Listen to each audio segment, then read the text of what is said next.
Hello guys, तो कैसे हैं आप लोग। देखो दज्जाल आ रहा है तो तैयारियां शुरू करो। छोड़ो ये सब इन्वेस्टमेंट वगैरह, इधर इन्वेस्टमेंट करना उधर इन्वेस्टमेंट करना। दज्जाल आ रहा है, उसकी तैयारियां शुरू करो।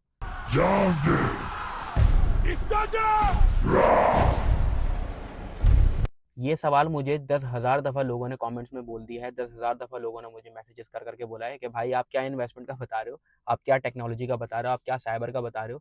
तो क्यों ना मैं एक वीडियो बना दूं और सब कुछ टेक्निकली थोड़ी सी चीज़ समझा दूं। देखो, मैं कोई मजहबी स्कॉलर तो नहीं हूँ। हाँ, अल्हम्दुलिल्लाह मुसलमान हूँ, बट कोई मजहबी स्कॉलर नहीं हूँ कि मैं इस पर कोई ऐसी चीज़ बोलूँगा। तो मैं कोई इस्लामिक बात नहीं करूँगा, बट मैं तुमसे कुछ टेक्निकल बात करूँगा। देखो दज्जाल आ रहा है, बिल्कुल उसने आना ही है। हमारे मज़हब में है तो उसने आना है, और वो एक सबसे बड़ा फितना भी होगा इंडीड। उसके आने का मतलब ये नहीं है कि आप बैठ जाओ सब कुछ छोड़-छाड़ के और घर पे बैठे रहो और दज्जाल के आने की तैयारियाँ करो। आपको एक प्रिकॉशंस बताई हुई हैं हमारे नबी पाक सल्लल्लाहु अलैहि वसल्लम ने, आपने वो प्रिकॉशंस देखनी है, आपने वो काम करने हैं और साथ-साथ आपने दुनियावी काम भी करना है। ऐसा नहीं है कि आपने सिर्फ़ उसी तरफ की तैयारियाँ करनी है। आप क्या खाना-पीना छोड़ दोगे?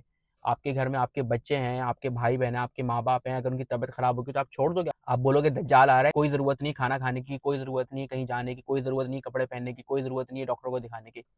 ऑफ कोर्स ये सब नहीं बोलोगे, और ये सब करने के लिए तुम्हें उस हाउस होल्ड के लिए तुम्हें फाइनेंस की ज़रूरत है, तुम्हें पैसों की ज़रूरत है। तो पैसे कहाँ से आएँगे? जब तुम इन्वेस्टमेंट करोगे, जब तुम अपने पैसे को रोल करोगे।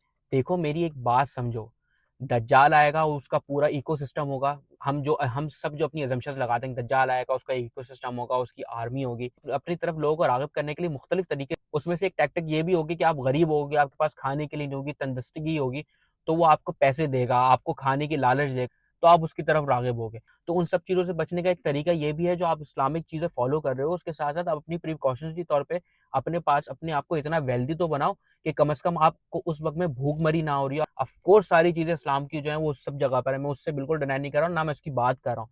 मैं आपको एक जेनेरिक टर्म में बोल रहा हूँ कि फाइनेंस हर चीज़ में ज़रूरी है। अगर आपकी मिलिट्री लड़ रही होगी दज्जाल की आर्मी से, तो उसको फाइनेंस कैसे करोगे भाई? तो आप इतने कैपेबल बनो कि आप 10 लोगों का घर चला सको, अपनी मिलिट्री को फाइनेंस कर सको, अपने करीब-करीब के लोगों को फाइनेंस कर सको कि उनको वो बेचारे भूख से ना मरे। हमारे मज़हब में भी है कि डिज़ास्टर से पहले आपको अपने आप को प्रिकॉशनरी तौर पे प्रिपेयर करना है। आपके पास खा इतना फूड होना चाहिए, आपके पास इतने फाइनेंस होने चाहिए, आपके पास इतने मेडिकल इक्विपमेंट होने चाहिए कि आप अपने आप की केयर टेक कर सकें। देखो भूख जो है ना एक बहुत बड़ी चीज़ है। भूख इंसान से बहुत कुछ करवा लेती है। मैं ये तुम्हें बहुत वाज़ेह तरीके से बोल रहा हूँ, आपके पास आर्टिकल्स 10,000 पड़े हुए हैं कि लोगों ने भूख के चक्कर में क्या-क्या नहीं कर लिया। लोग क्राइम कर लेते हैं यार। पेट बहुत खतरनाक चीज़ है। तो आपने उस चीज़ को ओवरकम करने के लिए क्या करना है? आपने फाइनेंस को स्ट्रॉन्ग करना है, आपको फाइनेंशियली स्ट्रॉन्ग होना है। और सिर्फ़ आप अपने लिए नहीं कर रहे, आप सदका जारिया बने यार, आप 10 लोगों की हेल्प करें। 10 करीब के जो लोग हैं आपके अड़ोस-पड़ोस में, जान-पहचान में जिनको ज़रूरत है, आप उनकी हेल्प आउट करें, तो आपको उसका अलग सवाब मिलेगा। आप ये क्यों नहीं समझ? और